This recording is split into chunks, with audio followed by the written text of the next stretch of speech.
പ്രിയ മക്കൾക്ക് സാദര നമസ്കാരം. ഭഗവാൻ ശ്രീകൃഷ്ണന്റെ ജീവിതത്തിലൂടെ നമ്മൾ സഞ്ചരിച്ചു കൊണ്ടിരിക്കുകയാണ്. ഭഗവാൻ കുഞ്ഞായിട്ട് യശോദയുടെ മകനായിട്ട് ജീവിക്കുകയാണ് നന്ദനത്തിൽ. അവിടെയാണ് ഭഗവാൻ ഉള്ളത് എന്ന് മനസ്സിലാക്കിയപ്പോൾ ഓരോരുത്തരെ അയക്കുകയാണ് കംസൻ. ആദ്യം അയച്ചത് പൂതനയെ ആയിരുന്നു.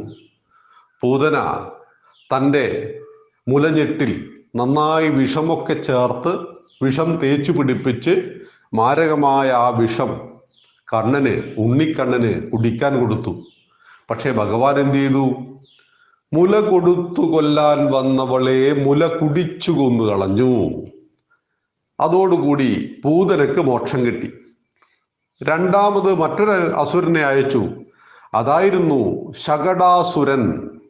ശകടാസുരൻ ആരായിരുന്നു? ശകടാസുരൻ മുൻ ജന്മത്തിൽ ഹിരണ്യാക്ഷപുത്രനായ ഉൽക്കജനായിരുന്നു. ഒരു ദിവസം അഹങ്കാരിയായ ഉൽക്കജൻ ലോമശൻ എന്ന മഹർഷിയുടെ ആശ്രമ പരിസരത്തെ വൃക്ഷങ്ങൾ അപ്പാടെ നശിപ്പിച്ചു കളഞ്ഞു.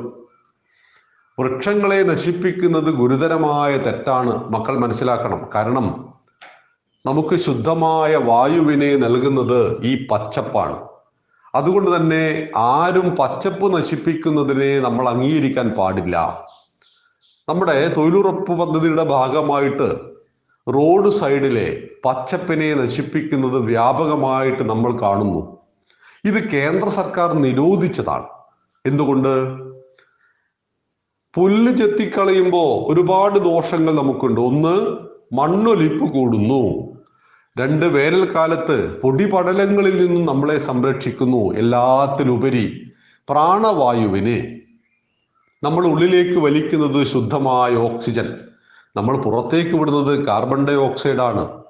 ഈ കാർബൺ ഡൈ ഓക്സൈഡ് എന്ന ചൂടുവായുവിനെ സ്വീകരിച്ച് ശുദ്ധമായ തണുത്ത ഓക്സിജനെ നമുക്ക് നൽകുന്നത് ആരാണ്? ഈ പുൽക്കൊടിയാണ്, ഈ ചെടികളാണ്, ഈ വൻവൃക്ഷങ്ങളാണ്. അതുകൊണ്ടാണ് ഭാരതം വൃക്ഷങ്ങളെ ആരാധിച്ചു. എന്താ പറഞ്ഞത് വൃക്ഷത്തെക്കുറിച്ച് ഭാരതം? 10 കിണറിന് സമം ഒരു കുളം, 10 കുളത്തിന് സമം ഒരു തടാകം, 10 തടാകത്തിന് സമം ഒരു നദി, 10 നദിക്ക് സമം ഒരു പുത്രൻ, 10 മക്കൾക്ക് സമം ഒരു വൃക്ഷം. ഒരു വൃക്ഷം 10 മക്കൾക്ക് സമമാണ്. അതുകൊണ്ട് തന്നെ സനാതനം ബാലപാഠശാലയിലെ പ്രിയ മക്കൾ ഒരിക്കലും പച്ചപ്പിനെ നശിപ്പിക്കരുത്. എത്രത്തോളം മരങ്ങളൊക്കെ വെച്ച് പിടിപ്പിക്കാൻ പറ്റുമോ ജന്മദിനത്തിനെങ്കിലും നമുക്ക് വൃക്ഷങ്ങൾ വെച്ച് പിടിപ്പിക്കണം. ഒന്നാമത്തെ ജന്മദിനത്തിന് ഒരു വൃക്ഷം, രണ്ടാമത്തെ ജന്മദിനത്തിന് 2 വൃക്ഷം, 10ാമത്തേന് 10. അങ്ങനെ വർദ്ധിച്ച് അങ്ങനെ മക്കൾ കൂട്ടി നോക്കണം. 100 വയസ്സ് വരെ ജീവിക്കുമ്പോൾ നമ്മൾ എത്ര വൃക്ഷം വെക്കും? അതൊരു കണക്കാണ് കേട്ടോ. എല്ലാവരും ചെയ്തു നോക്കണം. 1ാമത്തെ ജന്മദിനത്തിൽ 1 വൃക്ഷം വെച്ചു, 100ാമത്തെ ജന്മദിനത്തിൽ 100 വൃക്ഷം വെച്ചാൽ 100 വർഷം കൊണ്ട് ഒരാൾ എത്ര വൃക്ഷങ്ങൾ വെച്ച് പിടിപ്പിക്കും എന്ന് വെറുതെ ഒന്ന് കൂട്ടി നോക്കുക. അങ്ങനെ നമ്മുടെ ഈ അസുരൻ ഉൽക്കജൻ ലോമശൻ എന്ന മഹർഷിയുടെ ആശ്രമത്തിലെ വൃക്ഷങ്ങളെ മുഴുവൻ വെട്ടി നശിപ്പിച്ചു. അതോടുകൂടി മഹർഷി ശപിച്ചു, നീ കൊടിയ പാപം ചെയ്തിരിക്കുന്നു. അതുകൊണ്ട് നീ ദേഹമില്ലാത്തവനായി പോകട്ടെ. നീ മരിച്ചു പോകണ്ട, പക്ഷെ നിനക്ക് ശരീരമുണ്ടാവില്ല. നീ അദൃശ്യനായിരിക്കും, ആർക്കും നിന്നെ കാണാൻ പറ്റില്ല. നിനക്ക് ശരീരമേ ഉണ്ടാവില്ല, നീ ആത്മാവ് മാത്രമുള്ളവനായി തീരും. അങ്ങനെ ശപിച്ചു. അതോടുകൂടി അവൻ ഒരു അസുരനായ, ദേഹമില്ലാത്ത അസുരനായി തീർന്നു.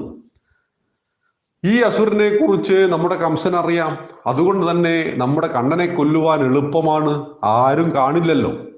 ഈ അസുരൻ എന്ത് ചെയ്തു? അവൻ കണ്ണന്റെ മുന്നിലുള്ള ഒരു ശകടം, ഒരു വണ്ടിയിൽ അവന്റെ ആത്മാവ് കയറിക്കൂടി.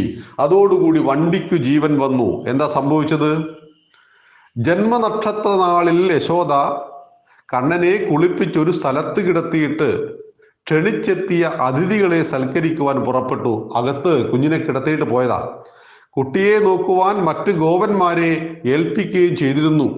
മറ്റുള്ള സുഹൃത്തുക്കളോട് പറഞ്ഞിരുന്നു, കണ്ണന്റെ ചെറിയ കൂട്ടുകാരൊക്കെ വളർന്നു വരുന്നുണ്ടല്ലോ, 2 വയസ്സും 3 വയസ്സൊക്കെ ഉള്ളവര്, 5 വയസ്സുള്ളവര്, കുറച്ചു മുതിർന്ന കുട്ടികൾ, എല്ലാവരും കണ്ണനെ കാണുവാൻ ഇങ്ങനെ ചുറ്റും വന്നു നിൽക്കും. കണ്ണൻ അത്രയും ഓമനത്വമുള്ള കുട്ടിയാണ്. കണ്ണൻ എല്ലാവർക്കും ഇഷ്ടമാണ്. കണ്ണൻ നന്നേ ചെറുപ്പത്തിൽ എല്ലാവരോടും ചിരിച്ചു, പല പല ശബ്ദങ്ങൾ ഉണ്ടാക്കിയിരുന്നു. അതുകൊണ്ട് എല്ലാവർക്കും കണ്ണനെ കണ്ടു നിൽക്കുവാൻ തന്നെ ഇഷ്ടമായിരുന്നു.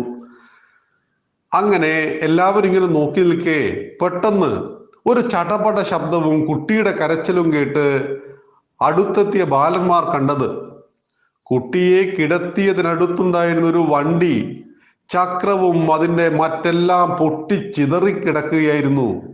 ഗോപന്മാർ ഓടിയെത്തിയപ്പോൾ കുട്ടികൾ പറഞ്ഞത് കണ്ണൻ കാൽ കുടഞ്ഞപ്പോൾ വണ്ടിയുടെ മേൽ തട്ടി അത് പൊട്ടിച്ചിതറിപ്പോയി എന്നായിരുന്നു.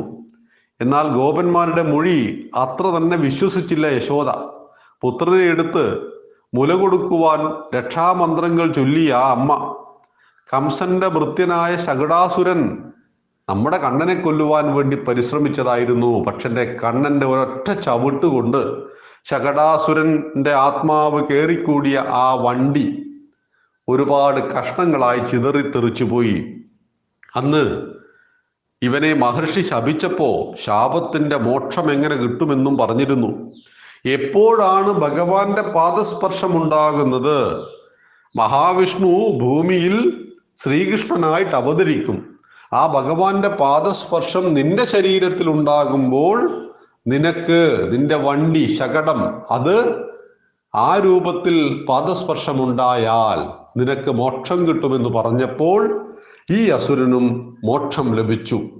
അതാണ് ഭഗവാന്റെ ഒന്ന് കണ്ടാൽ, ഭഗവാന്റെ ഒരു വാക്ക് കേട്ടാൽ, ഭഗവാന്റെ പാദസ്പർശമുണ്ടായാൽ മോക്ഷം കിട്ടുന്നു എന്നാണ് നമ്മുടെ വിശ്വാസം. അങ്ങനെ ഈ അസുരനും ഭഗവാൻ മോക്ഷം നൽകി. ഭഗവാന്റെ കഥകൾ ഇങ്ങനെ തുടരുകയാണ്. അടുത്തത് നമുക്ക് അടുത്ത ആഴ്ച സംസാരിക്കാം. നന്ദി, നമസ്കാരം.